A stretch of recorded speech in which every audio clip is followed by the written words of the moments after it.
98% of entrepreneurs cannot focus for more than 30 minutes straight. The 2% that can do just a few things differently, which I'm gonna share next. Please apply this in your day-to-day and see how your ability to focus skyrockets, which will have a massive impact in your top line revenue. And I'm not going to be asking you to do some sort of dopamine fasting or all of those things that most self-improvement channels discuss, because that's not practical. You are busy, you are an entrepreneur that has to manage a team, has to drive results, and you cannot truly refrain from all technological devices. But you still need to put some things in place, create some lifestyle changes to get your ability to focus for long stretches of time back. So let's get to it. First, okay, you guessed it, limit technological assimilation. So this is not a dopamine fasting, but this is trying to conscientiously reduce the amount of time that you spend in your phone through two specific strategies. One is put your phone screen to grayscale. This makes all the difference. I did that at the beginning of the pandemic and I've never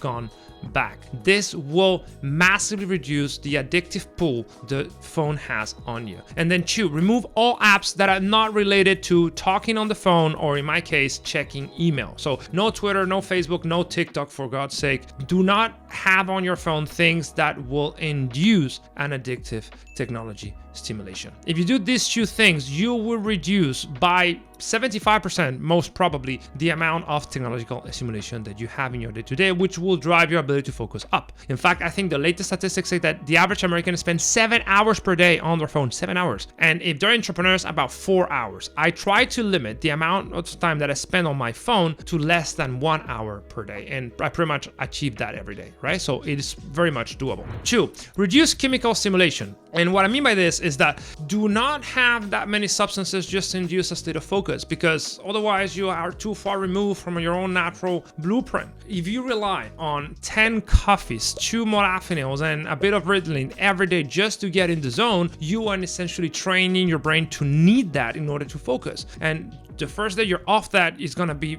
a terrible performance, right? How do you fix it? By over time, progressively reducing the amount of stimulants you need on your day-to-day, and start learning how to use your own body and your own physiology to induce a state of focus, which is one of the things that we help our clients do. So if you want to know how to do this naturally, so you don't need to spend money on stimulants and you do not permanently damage your brain by needing them, book a call with us. I'll be happy to discuss your case and see if we can indeed help you. Which leads me to point number 3, which is natural rhythm. So I don't know if you know this, but we all humans, we all have these ebbs and flows in our performance. Every 90 minutes, our energy moves, right? During the night, we call them the sleep cycles, and during the day, we call it ultradian cycles. So the ideal way of segmenting your day is based on your natural rhythms. Segmenting your day in 90-minute work sessions, in which I call ring fencing, with very clear one intention, and using a timer to track your focus, that will lead to massive results. Instead of being like 10 minutes focus and then checking email and then calling someone and doing whatever, which only lead to mediocre work, you fully focus for 90 minutes and then you rest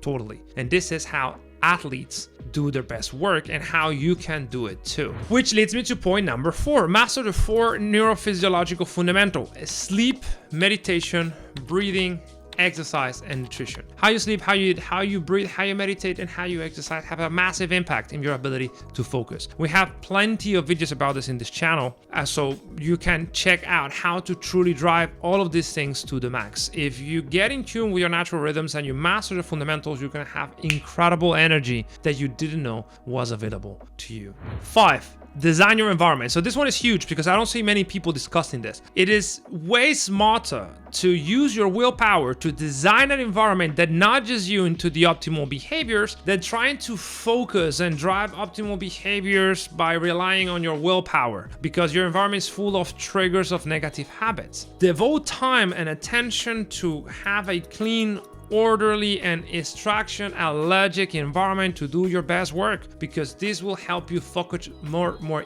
easily and do not have to battle against yourself to get things done. 6, welcome the resistance. If you think about it, all growth happens at the other side of discomfort. And what is that discomfort? Well, it is the sign that the brain is rearranging cortical structure. In other words, is inducing neuroplasticity. You cannot have neuroplasticity without strain, without resistance. So instead of shying away of discomfort, instead of just dropping what you're doing as soon as it feels uncomfortable, push through it. That's what elite performers do. Refrain your understanding of resistance and just go towards it, because that signals actual growth. That signals physical rearrangement of your neural circuitry, which is what happens every time you learn something new. And finally, last but not least, use your body to center the mind. So this one is huge, because no matter how well disciplined you may be on how well designed your environment is, there's always distraction. There's always things coming your way, requesting your attention, emotional urge, unfinished tasks that keep lingering in your brain. How can you manage that? How can you prevent just a minor distraction from turning to a 30-minute wasted time slot? By using breath work. It is the most cost-effective way. If you learn to use your breath to center the mind, you'll have a massive advantage over those that have no control. How does that work? Well, we have the vagus nerve, which controls, in essence, the nervous system and the stem with the brain. So if you are able to breathe deeply when you get distracted, you can center the mind again on the task you are doing. Every time you get distracted, focus by inhaling shorter than exhaling. This is how you can use your nervous system to calm the mind and get back to focus. So start doing these 7 minor things and see how your business life transforms. Talk soon.